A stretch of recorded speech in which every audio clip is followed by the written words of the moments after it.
Hello, this is William Cooper. Welcome to Awakening Together. I trust you're feeling good today. Let's talk about meditation. How would it feel to you if you were your best self? If everything distracting you or troubling you burnt off completely and was gone? Every problem dissolved and disappeared. All that was left is your beautiful, shining self. The shining qualities of your being, love, peace, well-being, happiness, that's all there was and is. How would that feel to you? From there, you would flow through life. You wouldn't push yourself using willpower, but rather you would flow. It's quite a different experience, kind of like being in the zone permanently. That's what this meditation is designed to do. To bring you back to center, to burn off everything that you don't need, all that's not you. See, when you get caught in all that's not you, it diffracts and diffuses your energies.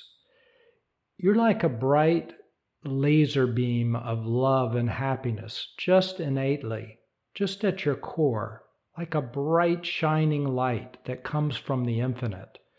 And that light, when it shines through all the stuff that has gotten stuck in your body and personality, your thoughts and emotions that are unnecessary, the unnecessary ones, when it shines through there, it scatters your light. And all that's left is a very dim trickle of what's left of your energy. It's not very beautiful and it doesn't feel very good. It can feel very depressing, really, when you're cut off from yourself. We talked about that a little bit last time. Well, this meditation is designed to bring everything back to center, back to normal. It's to bring it back to factory setting, so to speak. So let's talk about this particular meditation and how it works. It's very simple. I'll call it an awakening meditation. There are hundreds of different kinds of meditations. Some counteract negativities that you're feeling. Some open up energy centers. There are hundreds of different kinds of meditation. This particular kind, the awakening meditation, does bring you back to center, and once you're flowing and recentered, well, don't your energy centers naturally open back up? Isn't all the negativities, aren't they counteracted naturally? Because the core problem is dissolved. So that's why we're starting with this meditation. Here's how you do it, very simply. You just sit down in a very relaxed manner. You don't have to be in any yoga pose. You can if it's more relaxing to you, but the key factor is just relax so that you can sit there for a long period of time if you wish. You close your eyes. You let your eyes focus gently ahead. You don't put any emphasis on them. And you simply experience whatever happens. As we talked about before, like a rubber band that's been wound so tight, and then when you let go of one end, it releases and unwinds. It releases all that pent-up energy. You may experience some of that. Now, why is that energy pent up? Why is it stuck inside of you? Because it's repressed. Now, I've never heard of anybody with giant pockets of repressed happiness. They're always repressed anxiety, hurt, anger, stuff like that. That's why we hide from it and repress it. So when it comes out, it feels like what it felt like when it went in. It hurts sometimes. What can you do? I don't know. Just let it come out. Take as much as you can. And when you can't do it anymore, take a break. Go for a walk. But that's how it's dissolved out of your system. Remember, awareness is curative. So when these blocks come up, Just the fact that you're watching them and not getting involved in them melts them like an ice cube under the sun. It gently melts them. I don't know how long it'll take. How long have they been in there?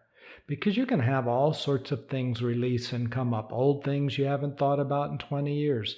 Don't get too involved with them. Don't get involved at all. In fact, your thoughts and emotions will be screaming for you to jump inside of them. They will be desperate. It's like an alcoholic wanting to jump inside of the bottle. The bottle's screaming, drink me, drink me, drink me. The thoughts are screaming, think me, think me, think me. That's different from watching the thoughts, just like it's different from watching a bottle. Drinking from a bottle and watching a bottle are two different things. Jumping inside of a thought is quite different than watching a thought go by or watching a thought just think itself. The same with emotions. Emotions will be screaming. And feeling is okay. That's fine. That's a release of energy. But they'll be wanting you to jump in them and get involved with them. Oh, they did me wrong, and it was so wrong, and oh, and this and that, and oh, and I was right, and they were wrong, and why aren't they doing... That's getting involved. You don't want to do that.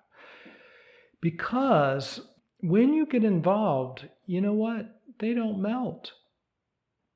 They're not melting under the sunshine. When you get involved, they become more frozen, oddly enough.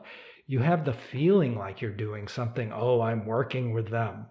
I'm doing something. But you know what? They stick into your system. They don't release. They don't dissolve. So let them dissolve. Don't get involved with them. The place that you're watching all the thoughts, and emotions, and you're experiencing feelings and not getting involved, but experiencing everything fully, the place from which you're watching, that's awareness. You're aware of your thoughts, but you are not the thoughts themselves, right? You're aware of your problems, but you're not the problems. You're the one that's aware of the problems. You're not your problems. You're not your thoughts. You're not your emotions. You're aware of all of them. Problems, by the way, are made of thoughts and emotions, right? Inner problems. So you're not your problems. You're aware of the problems. The awareness, your being, that which is aware of it, if you'll notice, it's very quiet and calm. It's the problems and the emotions and the thoughts that are screaming, but you are not screaming. You, the awareness, you're very calm. You're simply watching. What's going to happen over time with this meditation is your center of gravity is going to slowly shift from believing, I am my personality, I am my thoughts, I am my problems, to I'm awareness. I'm aware of my personality. I use my personality. I'm aware of my thoughts. I use thoughts. I'm aware of my emotions, but I'm none of them. I'm not my problems. I'm being, and the qualities of being are peace, well-being, happiness, and love, gentleness, things like this. And as you sink into your beingness, you'll notice it goes beyond this creation even. It's a portal, and that can only be known through your intuition, but it's beyond all created things, all feelings, all bliss and well-being and love. Although those qualities are so beautiful, you go even beyond that. And we'll talk about that at another podcast. But the important thing is just watch. In meditation, you're sitting still, right? So that means you can't distract yourself, which means it's hard to repress things, which means the thoughts and emotions are going to start to release. That's the value of meditation. Because otherwise, you would just run to the refrigerator and eat a pie, and it would freeze all the emotions in place inside of you, and it would freeze your thoughts. Or you would go for a jog. That wouldn't be releasing them, it would be distracting you. Jogging's healthy, it's a good thing, but it's not dissolving your thoughts. It's dissolving tensions. It's a good thing, but it's not the same as what we're doing. Watching a movie doesn't dissolve anything. It distracts. Talking to a friend distracts. Working on your problems doesn't dissolve them. It counteracts them. It manages them. Quite a different thing. We're going to talk about all this later. But as you sit still and you don't get involved in your problems, your neural networks start to change and release. Your old habits shift. So sit still. Just let things reform. Let yourself start to flow from the peaceful core that you are, from awareness. Let yourself refocus from awareness. How long should you meditate? Well, don't make it painful, because if you make it painful, you'll stop. You won't meditate over a long period of time. And consistency over a long period of time is very important. Better to meditate 5 minutes a day than it is 1 hour on Saturdays. So start small. Start with, say, 5 minutes. And when you get comfortable with that, work it up to 10 and 15 and so on and so forth. If at some point you can get to an hour a day, that's wonderful in our society. Now, in other societies, say in India, they might meditate 8 hours a day, 10 hours a day.